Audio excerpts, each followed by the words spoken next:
Hello, welcome to another exciting episode of Algorithm Analysis and Design. I'm your host and your professor, Dr. John Baugh. For this lecture, we're going to be discussing the branch and bound paradigm. So let's start with an overview and motivation. So what is branch and bound? It's a general algorithm design technique for optimization problems. It builds on backtracking by adding bounds to prune non-promising subproblems. The key features of a branch and bound approach is that we do branching, bounding, and pruning. So the branching involves splitting the problem into subproblems. The bounding means we're estimating the best solution possible from a node. In fact, it usually goes beyond the best solution. Okay, so that sounds a little funny, but that basically is used to guide where we go on the state space tree. Pruning, of course, is when we discard nodes that cannot beat the best so far solution. So why do we need it? Well, with brute force, a lot of problems just have too many possibilities. It leads to an exponential search no matter what you do, right? Greedy is often fast, usually very fast for the problems that it does work, but it might fail to find the optimal solution. With dynamic programming, this guarantees optimality, but it's often infeasible for large instances based on memory or time. Backtracking is good for feasibility. So for example, like the n-queens problem, but it doesn't optimize. So it gives you a feasible solution, or feasible solutions, but it doesn't do optimization. Branch and bound targets optimization problems directly, and it provides a practical way to search huge spaces more intelligently. So some real-world motivations are things like GPS navigation. So for example, you don't just drive randomly, that would be brute force. You don't always pick the fastest looking road immediately, that would be greedy. Instead, you explore routes with cost estimates based on travel time, traffic, etc. And you abandon routes that are already worse than the best route found so far. The everyday problem that we could look at, or everyday problems we could look at, are things like job scheduling. So test only the promising arrangements of something. And shopping. So eliminate items or combos that exceed the budget. Okay, that's kind of like the knapsack problem, right? So where does branch and bound fit? All right, so in the algorithm paradigms that we've discussed in this course thus far, we have divide and conquer, which we talked about first. That means we break into independent subproblems and try to solve those subproblems, which we could in turn break further, right? We have dynamic programming, which means we reuse overlapping subproblems using things like tabulation and memoization. Greedy algorithms make irrevocable local choices. And that doesn't always lead to an optimal solution. Backtracking gives a feasibility search with pruning, and branch and bound gives optimization search with bounds. So placement, we can think of it of branch and bound as backtracking plus optimization. And it works best on problems that the other paradigms don't really work as well on, or don't work at all on. For example, NP hard optimization problems like the knapsack problems and the traveling salesman problem. Those are very, very common applications of branch and bound. So what are the core mechanics? The three ingredients, again, some of this is review and digging a little bit deeper because we have mentioned these, right? So branching means to divide the problem into subproblems. That's our state space tree. And each decision creates a new branch. Bounding means we compute a bound, which could be upper or lower, depending on the problem. And we compute that bound on the best solution possible from that node. The bound is basically an optimistic estimate if we expand further. And typically the bound that you're going to estimate at the root of the state space tree is going to be the best possible bound value, and it shouldn't get better than that. Now, it could get worse. because the realistic actual solution may be far worse than the bounding value that is arrived at. We'll see examples of this when we look at the knapsack problem, for example, and then the traveling salesperson problem. What is pruning again? If the bound is less than the best solution so far, we're not going to be able to go down that subtree and get any better. Remember, because the bounding value does not get better. It could stay the same all the way down, or it could get worse. So if the bound that you see on one side of a tree or one part of the tree, a lot of them are binary, but not all of them. Some of them are multipath trees. We would actually discard that entire subtree because there's no reason to go down if it's not going to get better. So we just discard that node and any potential tree it could give life to. That saves exponential search time. So promising versus non-promising. A promising node means we have the bound better than our current best solution. It's still possible to find an optimal solution below that node. Okay. So the non-promising node means that the bound is no better than the... Okay, I guess I should clarify. The promising node could be better or as good as the current best solution. The non-promising node means the bound is no better than the current best so far. Okay, I think I misspoke again. So this means if we are getting it better, the promising node means if we do have a better opportunity or a better solution possible, then we go down that path. The non-promising node means that we won't get any better than our current bound. So actually, if it equals the best so far, then we do prune that part. So guaranteed to not improve. So we will prune a non-promising node, and thus the potential tree it could have generated. An analogy would be like if a route is already longer than the best route you found, don't bother exploring it further. All right. So let's go over the traversal strategies that exist. So these are graph traversal strategies. One of them is depth first search, or DFS.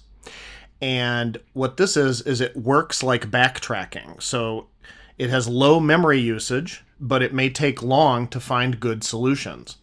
Breadth first search explores level by level, so it fills out the breadth or wider in the graph before it goes deeper into the graph. This guarantees first complete solution is optimal only with good bounding. Now, the best first search, not breadth first search, right? So best first search, we don't call that BFS because breadth first search already stole that acronym, so we don't use the acronym like that. So this uses a priority queue ordered by the bound, calculated by f of x equals g of x plus h of x, which we can clarify down here that g of x is the cost so far, the partial solution. H of x is the heuristic bound, which would mean the estimate of best possible extension. And then the f of x equals the summation of the two means it's the score for prioritizing the nodes. So it's basically a score. That's what our bound is. That's our calculation. So for example, the knapsack, we have g of x equals the current profit, and h of x equals the fractional profit bound. And then traveling salesman, or traveling salesperson, the g of x equals the distance traveled so far, and the h of x would be the lower bound estimate. So you'll notice that some of these are maxes. Okay, so h of x actually for knapsack is a maximum. Okay, so the 0-1 knapsack problem is actually solved with a heuristic bound based on the fractional knapsack problem. So we'll see how that works in practice, but it just gives you a direction to go in the state space tree. Okay, so this one would be a maximization problem. Okay, maximizing value while keeping the cost under the capacity. And then this right here, we want the lower bound estimate because we want the shortest distance for the traveling salesperson problem. Okay, the best first search is often most efficient in practice. And we'll see a visual up next for the table comparing the depth first search, breadth first search, and best fit. So next slide. All right, so we have the depth first search, explore one branch down to a leaf, backtrack if not promising. Low memory usage, simple to implement. It may waste time in poor branches, so it just keeps diving deeper until it goes all the way down, but that may not be anything optimal. You basically have to go through the whole thing to find the whole graph in order to find something promising, or as a tree, right? So breadth first search, we expand level by level. This one is systematic, and it guarantees shallowest solution is found first. So because you're casting the net wider, you can see what part you need to explore and what parts you can ignore or prune. That's why we use a technique, the best first, which has some features that make it sound very similar. Best first sounds similar to breadth first in some ways, but with a breadth first search, you would have a strict FIFO queue order, and where best first search, you could implement that with, say, a priority queue. Okay, so the expansion's driven by promisingness, not depth, like it is with a breadth first search. Okay, so it's got some similarities with it, but it goes a little deeper. So breadth first search says, I'll check every branch in perfect level order. It's fair but blind is the way we might describe it.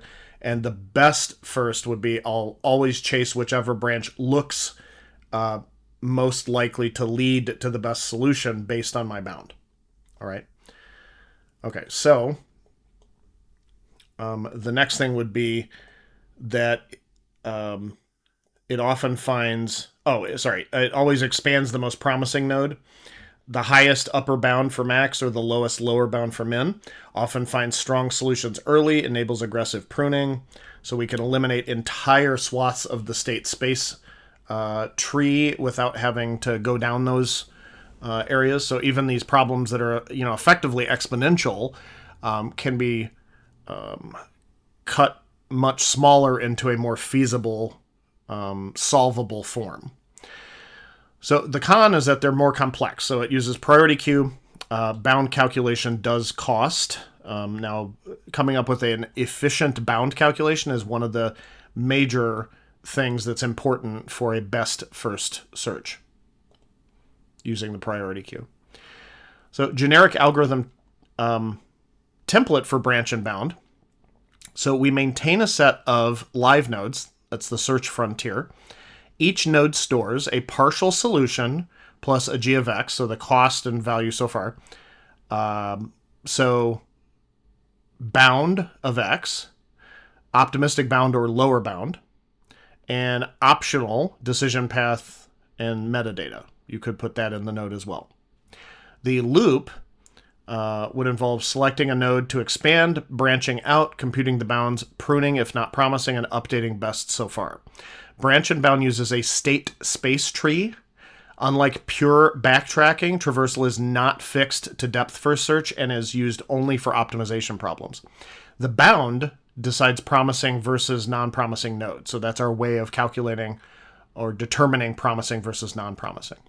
And this is an example of a node record that we might keep in this type of scenario. So you would have the level, depth in the decision tree, the partial solution, that's problem-specific data, G, cost so far, bound would be the optimistic bound, and then you could keep a reference or pointer to your parent so that you can construct the path again.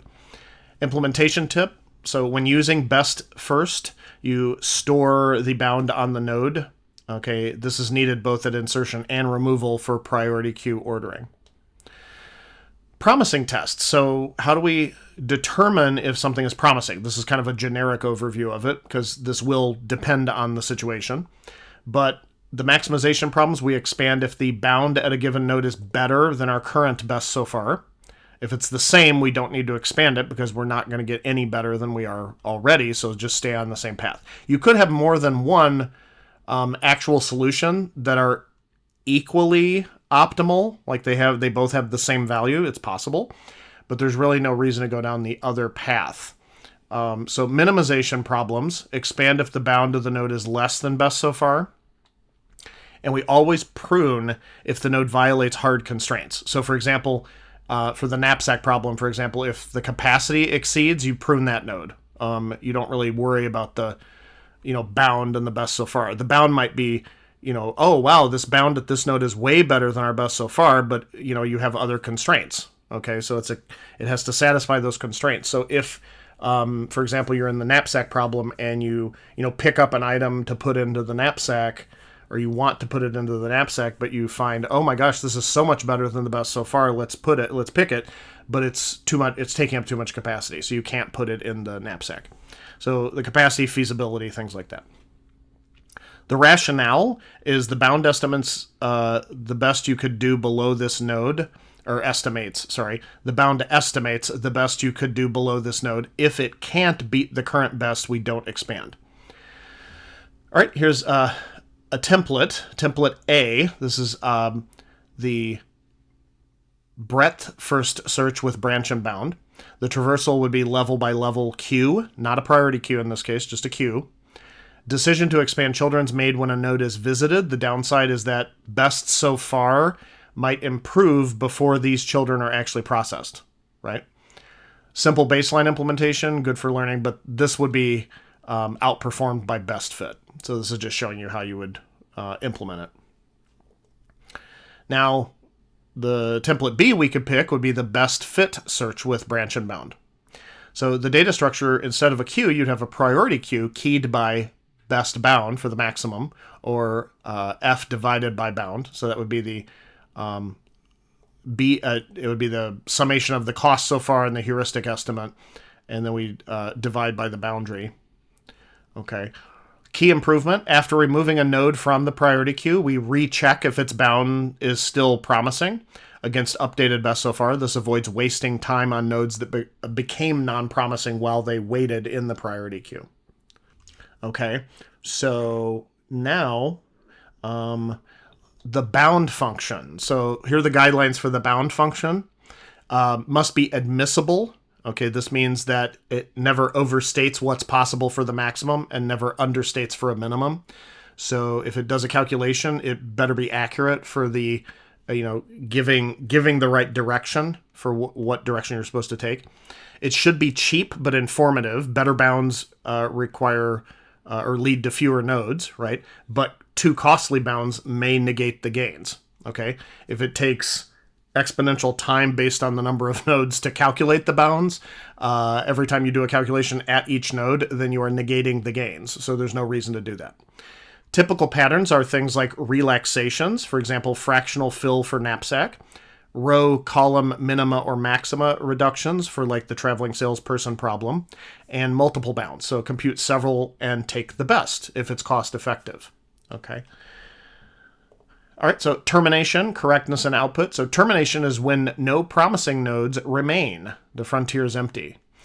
Correctness intuition means we pruning only removes subtrees that provably cannot beat the incumbent, meaning the one that's currently the best. Search over remaining nodes includes an optimal leaf.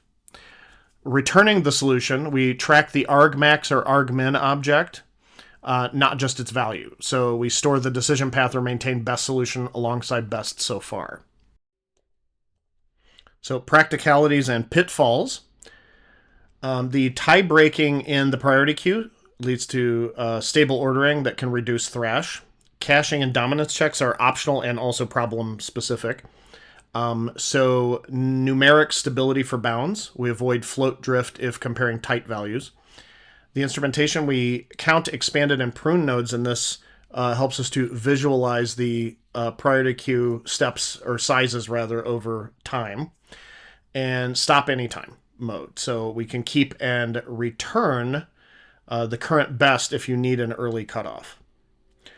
Now let's do a couple examples, just brief examples to show us how some of this works. So we come back to our 0-1 knapsack problem, and if you recall, what is the problem? Okay, so the 0-1 knapsack, there's two we've looked at. So 0-1 knapsack and the fractional knapsack problem, right?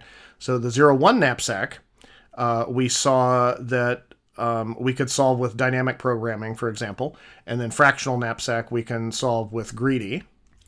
And if you recall, the fractional knapsack problem, which we actually learned later, that means you can take fractions of the items.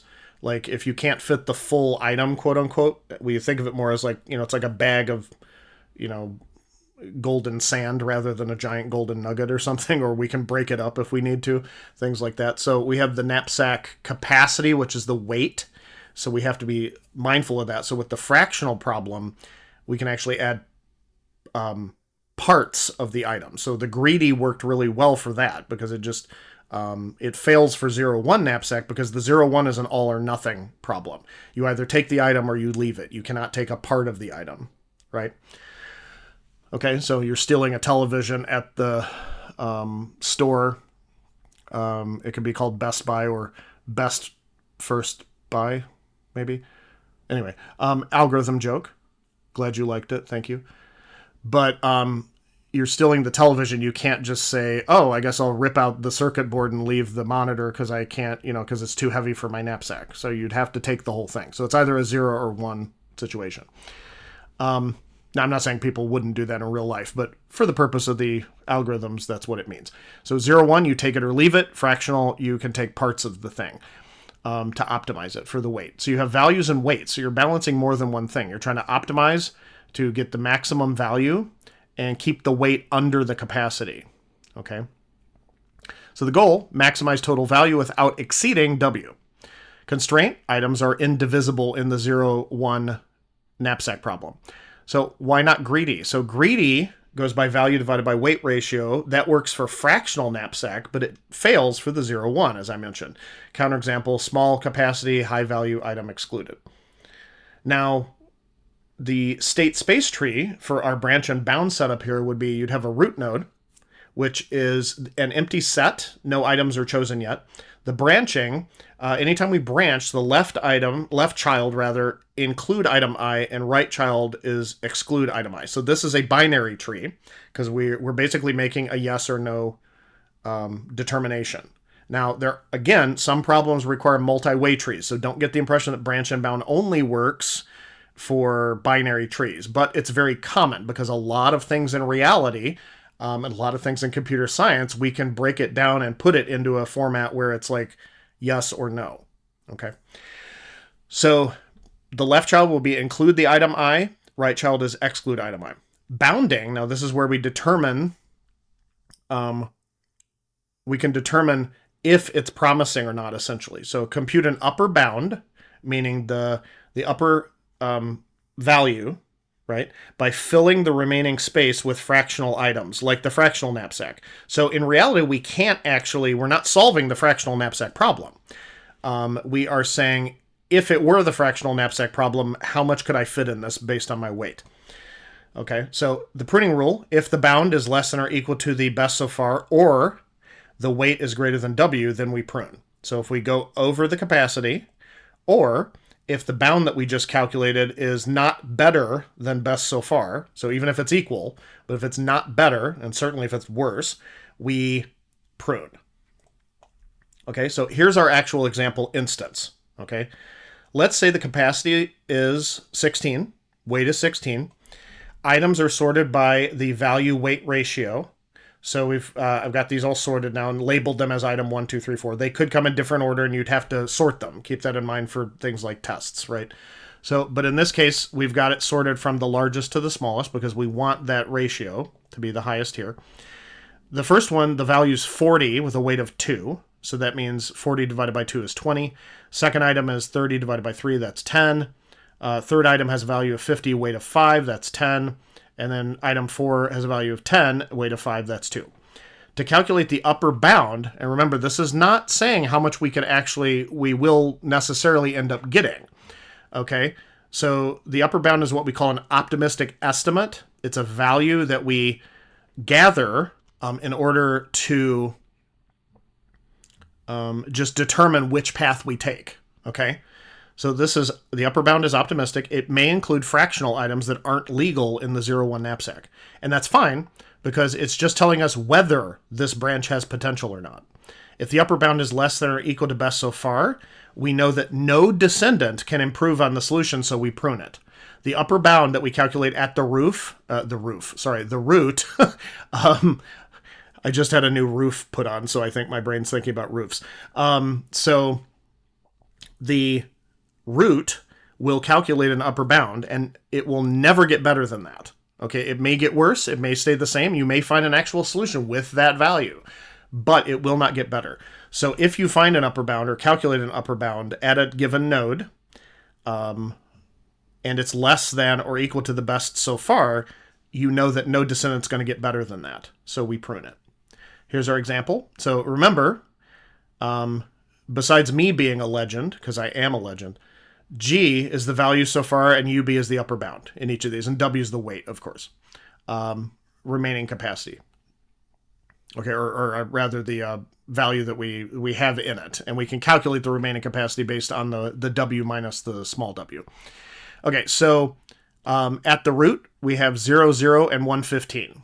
Okay, so we've got 115, because given this capacity, 16, if I take this whole thing and that whole thing and that whole thing, a fraction of this, you will end up with 115. Because you get 70 value here, and then by that point the weight's 7. This one weighs 10, so we can't take the whole thing because that would be 17, and that goes over this weight. So we would say that we take, I guess it would be 9/10 of this. If it were fractional, we could take 9/10 of this and get almost all of that 50. We'd get 45, right? So, and then none of this. So that's why where the 115 comes from, because it's the 70 plus 45. That's 115. All right, so now you know where that value comes from. Now we have, remember, the left is include, exclude is the right. So on the left, that means we take item 1, because remember it's 0, 1 knapsack, so we have to actually take it or not. So the G is actual value so far. So we take it, we have G is 40, the weight is 2, because that's how much that item weighs. And then the upper bound remains 115 because we've not reduced its probability. Now on the right side, we exclude this item. We actually prune this, and we don't go any further, because if we exclude item 1, then we go with these, okay? So we would have 15 pounds here, and that's 80, and then you'd be able to only take 1 extra pound, okay, of this, okay? So you'd be taking 1 of the 5, 1/5 of the value of this, so the extra 2, and you end up with 82. And that is smaller than the upper bound on this side. So we don't even bother going down this route because it's never going to get better. So we are now here. We've taken item 1. We include item 1. What do we do with item 2? If you exclude it, you end up with an upper bound of 100, so we don't go down that path. If you include item 2, we go down this side, and you see that we have... we've taken item 1, we've taken all of item 2, item 1, item 2, 40 and a 70. So that's the actual value if we've taken both item 1 and item 2 by this point. And the upper bound's still 115 because it's still promising. Now you'll notice if we include item 3, or try to include item 3, ooh, that's nice. That would have a 120G, okay, because we include the entire 50. But we can't do that because the weight's 17. And remember, that's one of the determiners of pruning that part of the tree, right? Is either if the upper bound is lower than what we have so far, or if we exceed the weight. And in this case, we exceed the weight, so we cannot add item 3. Wah, wah, can't add it. So we have to exclude item 3. Sorry, item 3, you're out. And this works because we sorted these from the VW ratio. So in that respect, we're kind of using a combination almost of like the greedy algorithm and then our branching technique, right? So the greedy algorithm type for the fractional knapsack is kind of used as the bound calculation, even though we know we may not get the actual full value. Okay, so we have to exclude item 3. So we have item 1, item 2, and we have to exclude item 3, so we're never going to get that. But what about item 4? Can we fit it in the bag? And the answer is yes, okay? Because we had 7 pounds here, right? And then we have 5 pounds here. So that ends up being lower than our capacity. We have just 12. If we exclude it, we end up with a UB of 80, okay? Because that's the potential if you were able to continue on from here, which you're not because there's only 4 items. But down here, you'll notice that the G ends up equaling the 80, and we also stayed underweight, okay, under our capacity. So this is the route we would take. We would include 1, include 2, exclude 3, include 4. So that's why we end up with 1, 2, and 4. Next one is the traveling salesperson problem. For this one, we have an input of a complete weighted graph on n cities, symmetric or asymmetric. Goal is to find a minimum cost Hamiltonian tour, okay, a cycle or circuit, Hamiltonian circuit, visiting each city exactly once and then returning to the start. Remember, that's the distinction between a Hamiltonian circuit or tour and a path. A path is you visit some cities, but you don't come back. When you come back, it becomes a cycle or a circuit or a tour, okay? So why branch and bound?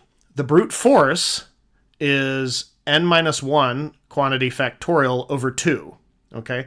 Branch and bound prunes most of the tree, okay? So it is a factorial problem with its complexity, but we can make it feasible by using branch and bound. All right, so the node is a partial tour, a path with some fixed and forbidden edges. Branching, two common choices are edge branching or path branching. So edge branching is when we pick an edge, ij, and create include ij versus exclude ij. Or path branching, so extend the current path, partial path by choosing the next city. Feasibility rules, degree less than or equal to 2 per city, and avoid premature cycles. Okay, so this degree less than or equal to 2 per city would mean like we can have 1 incoming, 1 outgoing, except for the final, or what was the first node ends up being the final node because it comes back. We don't want us going back through the same cities we just came from unless it's the at the end and the city we started at. Best first with priority queue keyed by the lower bound is what's used. Now there's a couple different options. You could use just a 2 smallest edge approach. This is symmetric traveling salesperson, or the littles bound via cost matrix reductions. This is honestly more practical, but it's I would say substantially more complicated. Not really to understand so much, but it's just to actually calculate. This ends up being actually more effective, but we'll go through option A just because it's easier to look at and easier to work with and explain. So for option A, it's for each city, sum the 2 smallest incident edge costs, okay, and then let S be that sum. So you find the 2 smallest, so you look through all the cities that this city you're currently on is connected to, and you look for the 2 smallest incident edge costs, meaning the edges that are connected to you. And you take that, divide by 2. That's the lower bound. Okay, so the reason is every tour uses 2 edges at each city. Using the 2 cheapest per city gives a relaxed lower bound. Because remember, that would give us the absolute best possible outcome, but we don't know that the lower bound is going to be the actual value of the shortest route that we take with the traveling salesperson. Okay, the shortest Hamiltonian cycle. It's just to guide us where we go next. A stronger option would be littles bound via cost matrix reductions. You make a cost matrix C with diagonals set to infinity. Row reduce, subtract each row's minimum, add to the LB. Do a column reduce, subtract each column's minimum, add to the LB. So you can do those. Choose a 0 with highest penalty to branch, include, exclude that edge.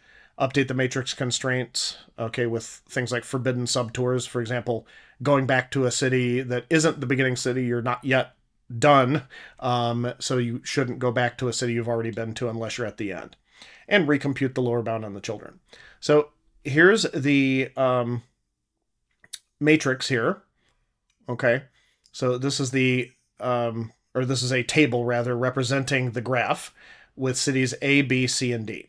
Okay, A to A is infinity, B to B is infinity. So we set those to infinity so you don't end up with any self loops. So we eliminate those immediately. So that's part of the search space actually eliminated, which is good. You can see that A is connected to B with 20. Okay, There's a route from A to B with 20. This one's not necessarily symmetric. A to C is 30, A to D is 10, etc., etc. Okay, so you take the two smallest edges. If we're starting at A, you take the two smallest edges for A, 10 and 20, because if I look through this, I've got infinity. I don't think that's going to end up in the smallest. 20, 30, and 10. The two smallest are 10 and 20. This could be way bigger. It could be a much longer row with 20, 30, 40, 50 connections for the number of columns, but we would pick the two smallest. Okay, so we've got 20 plus 10. That ends up being 30. It's kind of coincidental that C is also 30, but we just keep that as the 30. B, we have 15, infinity, 16, and 4. You add the 4 and the 15, because those are the smallest. That's 19. C has 2 and 3. That's 5. D has 6 and 18. That's 24. So the total is you take all of these, 30, 19, 5, and 24, you get 79, and then to calculate the lower bound, you take that, or that should be, sorry, is that 79 or 78? I think I goofed. That's 78. Definitely 78. Okay, so the lower bound ends up being 78 divided by 2, so that's 39. Any tour cost will necessarily be greater than or equal to the lower bound, because it's a, wait for it, lower bound. Excellent. Very smart. Okay, so at the root, the lower bound is 39. You're never going to get better than that. It might go up, but it will not go down, because that's the lower bound. From the two smallest edge method. So it could be better for the littles method if you wanted to use that. But choose a cheap edge to branch on.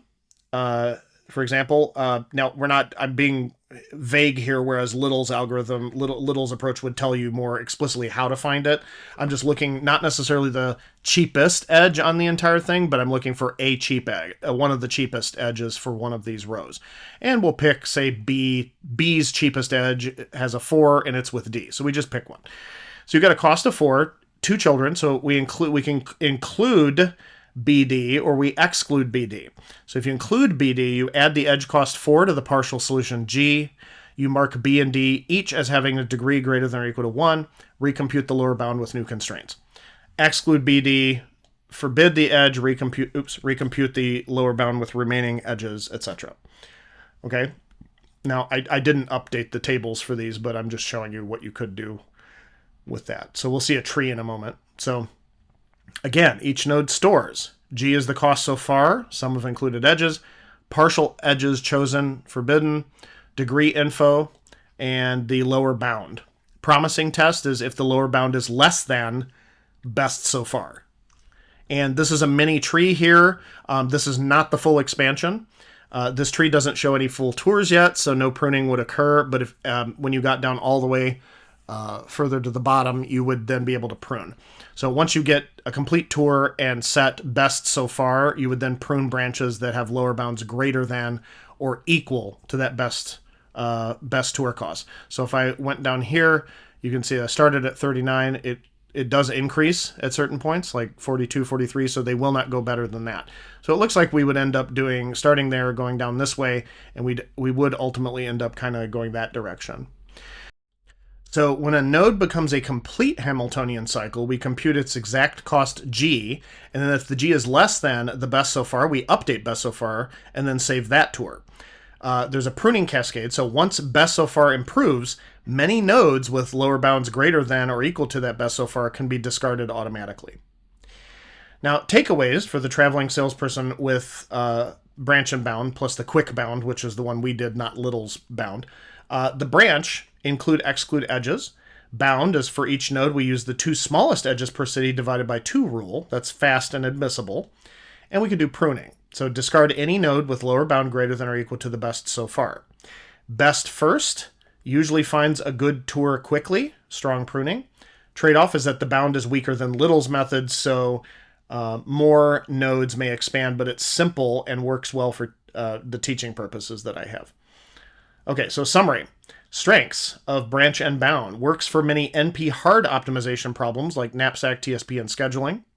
Simple idea is we prune with bounds, huge search reduction.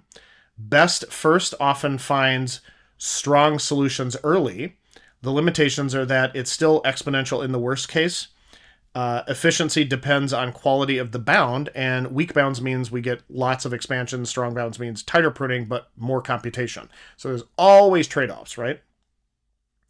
Branch and bound is a general pattern. You formulate it as a search tree, design a good bound, and traverse intelligently, often best first. Connection to other paradigms. Greedy, we can think of it as like building directly, going straight through it. Dynamic programming, reuse overlapping subproblems. Backtracking, we're interested in feasibility only. Branch and bound, we're interested in optimization with pruning. It's used in practice for exact solutions to problems that are too big for dynamic program or greedy, or you couldn't get a optimization. We couldn't get an optimal solution for greedy, for example. All right, so that's what I've got for you for this lecture. Hopefully that was useful. I'll see you in the next lecture. Bye-bye.